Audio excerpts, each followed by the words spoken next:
नमस्कार साथियों, स्वागत है आपका एडीएस क्लासेस के इस यूट्यूब चैनल में। जैसा एलसीएम एचसीएफ के पहले वाले वीडियो में हमने आपको बताया था कि कैसे हम किसी भी दो संख्याओं को गुणनफल करके उसका एलसीएम और एचसीएफ निकाल सकते हैं। तो आगे के प्रश्नों को हम देखते हैं और यह जानने का प्रयास करते हैं कि एग्ज़ाम में कैसे प्रश्न पूछे जाते हैं, खासकर एसएससी और रेलवे में। ठीक है, तो हम चलते हैं, प्रश्नों को शुरू करते हैं। और क्योंकि हम ज़्यादा काम में विश्वास रखते हैं, ठीक है, तो ज़्यादा काम करने से ही हम आगे जा सकते हैं। बात तो हम कभी भी कर सकते हैं, ठीक है। चलिए, आपके स्क्रीन पर एक प्रश्न आ रहा होगा, देखिएगा।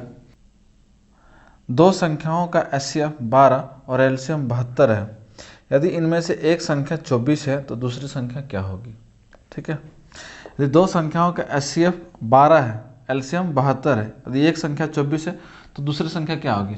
हम ऐसा प्रश्न आपको बता चुके हैं कि दो संख्याओं का गुणनफल first number into second number, ठीक है, बराबर होता है एलसीएम इंटू एचसीएफ के। ठीक है, इनमें से पहला दे दिया गया आपको 24, दूसरा निकालना है, और एलसीएम दिया गया है, एलसीएम दिया गया 72 और एचसीएफ दिया गया 12। ठीक है, इसको हम कट करते हैं, 12 दूनी 24, 2 से काटे 36। इसका मतलब x का मान आ गया 36 और x ही वह दूसरी संख्या थी। ठीक है, आगे चलते हैं और हम दूसरा प्रश्न लेते हैं। दूसरा प्रश्न ये कहता है, ठीक है, आप इसका स्क्रीनशॉट भी ले सकते हैं। दूसरा प्रश्न ये कहता है कि यदि दो संख्याओं का गुणनफल 3276 हो तथा उनका एलसीएम 63 हो तो उनका एचसीएफ क्या होगा? देखिए, यहाँ दे दिया है कि दो संख्याओं का गुणनफल।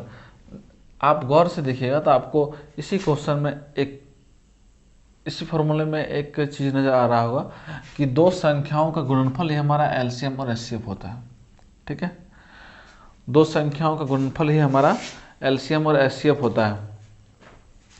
तो हमको दो संख्याओं का गुणनफल दिया हुआ है, कितना? 3276, और उनका एलसीएम कितना है? दो संख्याओं का गुणनफल दिया 3276 और उनका एलसीएम कितना दिया हुआ? 63। तो हमसे एचसीएफ पूछा है, तो हम काट देंगे। ठीक है, 9 7 63, इसको काट दीजिए। 9 3 27, बच गया 5, 57, 9 6 54, 936, 7 से काटे 7 5 35, 7 दूनी 14 होता है। एक्स का मान आ गया 52 और यही 52 है हमारी क्या? एचसीएफ हमारा 52 हो गया। ठीक है,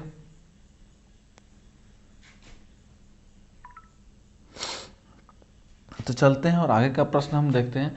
देखिए, ज़्यादा आपको फंसा के रखने से हम ये उम्मीद नहीं कर सकते हैं कि आप ज़्यादा सीख पाइएगा। ठीक है, तो आज क्योंकि इससे पहले जो दो वीडियो था उसमें हम आपको मेथड बता चुके थे, तो आगे वाले वीडियो में हम प्रयास करें कि कम टाइम में आपका हम ज़्यादा रिवीजन करवा सके। ठीक है, तो चलिए आगे का प्रश्न देखते हैं हम। आगे का प्रश्न कहता क्या है?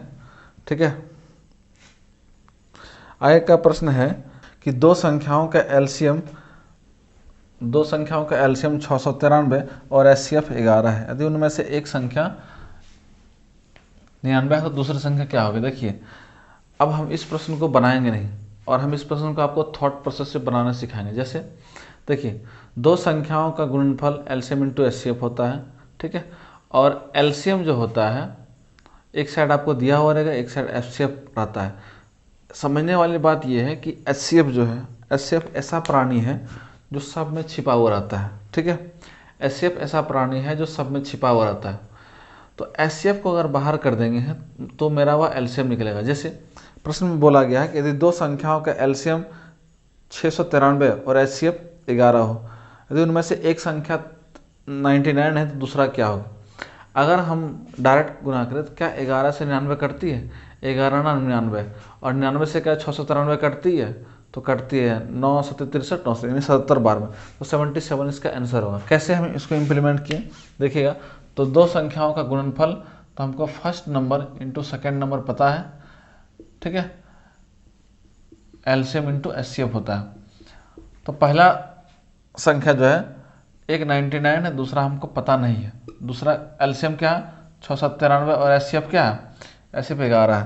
तो 11 से उसको पूरा काट दिए, 11 9 99, 9 से काट दिए, 9 से 63 और 9 से 63। तो x जो है वह दूसरी संख्या हो और यह 77 आया। ठीक है,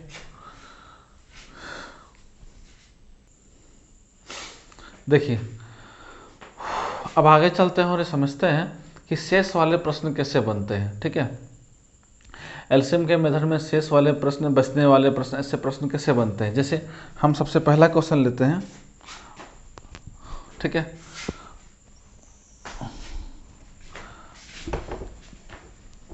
आपके स्क्रीन पर एक क्वेश्चन आ रहा होगा कि वह छोटी से छोटी संख्या ज्ञात कीजिए जो 6, 8, 12 और 16 से पूरा पूरी विभाजित हो। ठीक है, तो 6, 8, 12 और 16 से पूरा पूरी विभाजित होने वाली, इसका मतलब कटने वाली संख्या चाहिए, पूरा पूरी कटने वाली संख्या।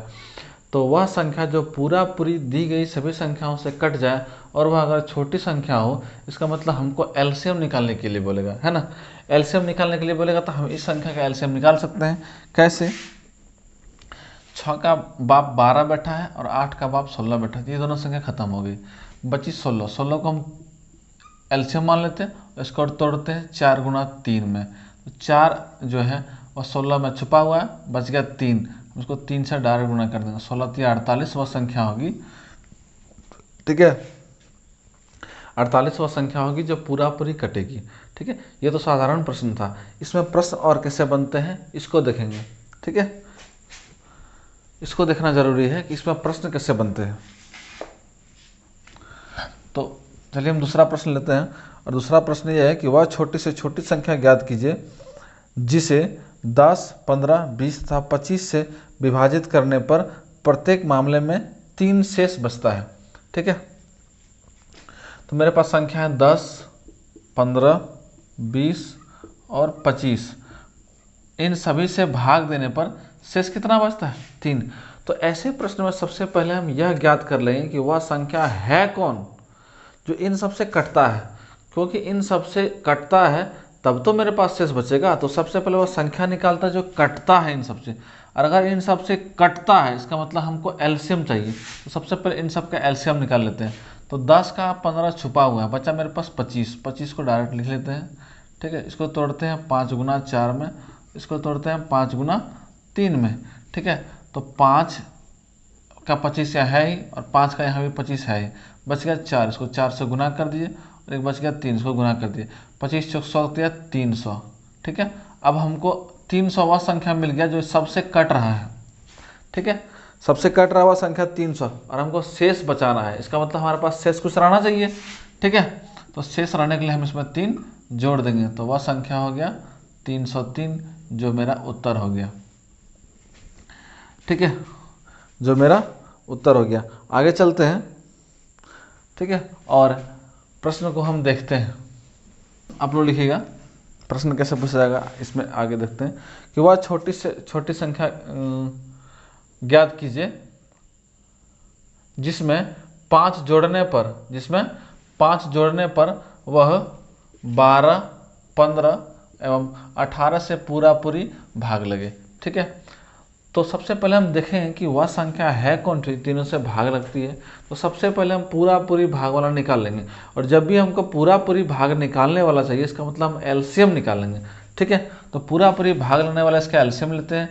देखिए एक चीज़ आपको हम यहाँ बता देते हैं, क्योंकि हर बात एक ही जगह बताना सही नहीं होता, आदमी कन्फ्यूज कर जाता है। कुछ बातें, पढ़ाई का नियम ये है कि धीरे धीरे हम पिटारा को खोलते आते हैं, और धीरे धीरे ही खोलने से हम बहुत आगे जा सकते हैं। क्वेश्चन आपको एलसीएम एचसीएफ में अधिकतर 2 संख्या देखने को मिलेगा। पहला है 12, दूसरा है 15। आप रट लीजिए कि 12 और 15 का गुणनफल होता है 180। ठीक है, ये बहुत अधिक आपको काम देगा, और एलसीएम एचसीएफ के अधिकतर प्रश्नों में आपको 12, 15 देखने को मिलेगा। ठीक है, जहाँ 12, 15 मिले वहाँ आप इसको याद रखें कि 12, 15 का गुणनफल 80 होता है, न कि एलसीएम। हम एलसीएम का बात नहीं करें, एलसीएम 60 होगा। ठीक है, ये याद रखिएगा। तो 12, 15 का एलसीएम 12, 15 और 18 का एलसीएम 180 होगा। ठीक है, अब आप निकाल लीजिएगा कैसे होगा सो। ठीक है, 12, 15 का एलसीएम 180 होगा, तो 12, 15 का एलसीएम 180 हो गया। इसका मतलब यह है कि 180 वह संख्या है। ठीक है, 180 वह संख्या है जो इन तीनों से विभाजित होती है, लेकिन बोला गया है कि 5 जोड़ने के बाद विभाजित होगी। इसका मतलब इसमें से अगर हम 5 कम कर दें तो संख्या आता है 175, और 175 ही हमारा आंसर होगा, क्योंकि जब इसमें हम 5 जोड़ेंगे तब 180 आएगा, उसके बाद 12, 15 और 18 से ये पूरा पूरी कटेगी। ठीक है, उम्मीद है आप लोग समझ रहे होंगे, क्योंकि मेरे पास ज़्यादा समय नहीं है और ज़्यादा से ज़्यादा क्वेश्चन कराने के लिए हमको स्पीड में थोड़ा सा चलना ज़रूरी है, क्योंकि रिकॉर्डेड क्लास है तो आप इसको पीछे करके भी देख सकते हैं। ठीक है, उसके बाद जहाँ दिक्कत होगा आप हमको मैसेज कर दीजिए। व्हाट्सएप ग्रुप का लिंक आपके डिस्क्रिप्शन में दिया गया है। ठीक है, आगे चलते हैं और देखते हैं कि निम्नलिखित दिया गया है कि निम्नलिखित विकल्पों में से कौन सा सबसे छोटा वर्ग है जो 18, 15 और 20 से पूरा पूरी विभाजित होती है। विभाजित होती है कहने का मतलब है कि काटती है ना। इसका मतलब विभाजित होती है कहना मतलब विभाजित होती है कहना मतलब वो काटती है। तो इसको कौन काट रहा है? तो 8, 15 और 20 काट रहा है। तो 8, 15 और 20 का एलसीएम निकालेंगे। 8, 15, 20 का एलसीएम निकालें तो हमारे पास जो एलसीएम आएगा वह पूर्ण वर्ग आना चाहिए।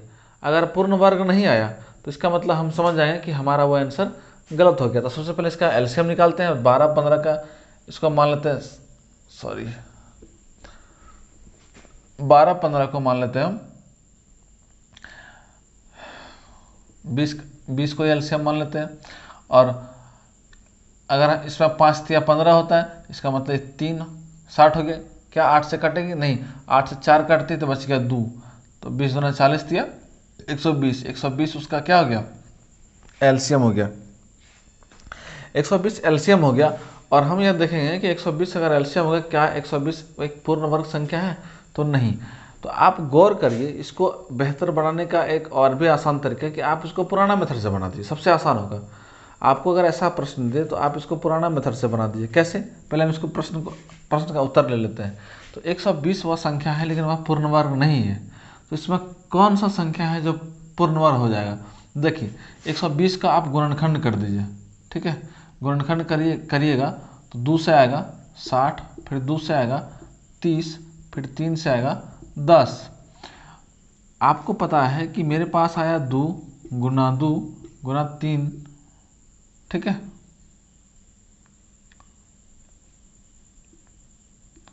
गुना 10। ठीक है,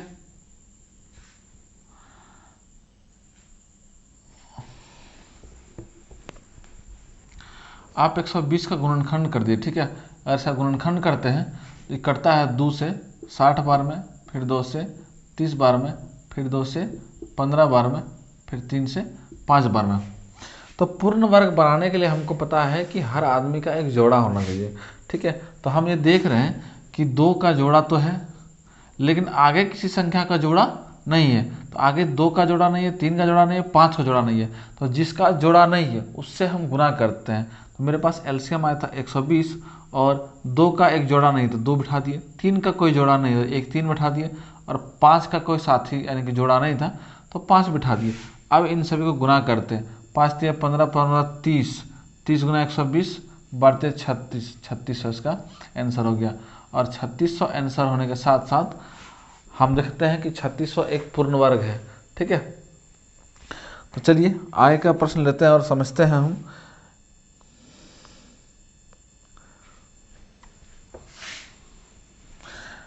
तीन अंकों की सबसे छोटी संख्या ज्ञात कीजिए जो 12, 15 और 20 से पूरी तरह विभाज्य हो। ठीक है, देखिए अब यहाँ प्रश्न बदल गया, टाइप चेंज हो गया। और टाइप चेंज हो गया, सबसे पहले हम समझ लेते हैं। टाइप चेंज हो गया तो सबसे पहले हम समझ लेते हैं कि बड़ी संख्या और छोटी संख्या क्या होती है। 1 अंकों की, 2 अंकों की, 3 अंकों की, 4 अंकों की बड़ी संख्या और छोटी संख्या समझते हैं। देखिए, एलसीएम एचसीएफ में हम फिर आपको बोलते हैं कि एलसीएम एचसीएफ का जब हम प्रैक्टिस करेंगे तो विदिन 10 से 15 सेकंड में सारे प्रश्नों को हम यानी कि जो प्रश्न पूछे जाएंगे एलसीएम एचसीएफ का उसको हम ख़त्म कर सकते हैं बना करके। आज हम यहीं तक रखते हैं, क्योंकि आपको अगर ज़्यादा प्रश्न हम बता देंगे तो हो सकता है आपको याद ना रहे, तो कम कम अगर प्रश्नों को हम लेते हैं तो शायद आपको ज़्यादा याद रहेगा। ठीक है, तो आज के लिए रखते हैं हम इतना ही। आगे हम जो भी प्रश्न बचेंगे, जैसे छोटी संख्या और बड़ी संख्या पर आधारित प्रश्न, ठीक है, 3 अंकों की छोटी संख्या, 4 अंकों की बड़ी संख्या, 5 अंकों की छोटी संख्या, 4 अंकों की बड़ी संख्या, इस प्रकार के प्रश्न लेकर के आपको शेषफल और पूरी तरह विभाजित होने वाले प्रश्नों को लेंगे। ठीक है, तो आज के लिए इतना ही, मिलता है अगले वीडियो में, तब तक के लिए best of luck, thank you.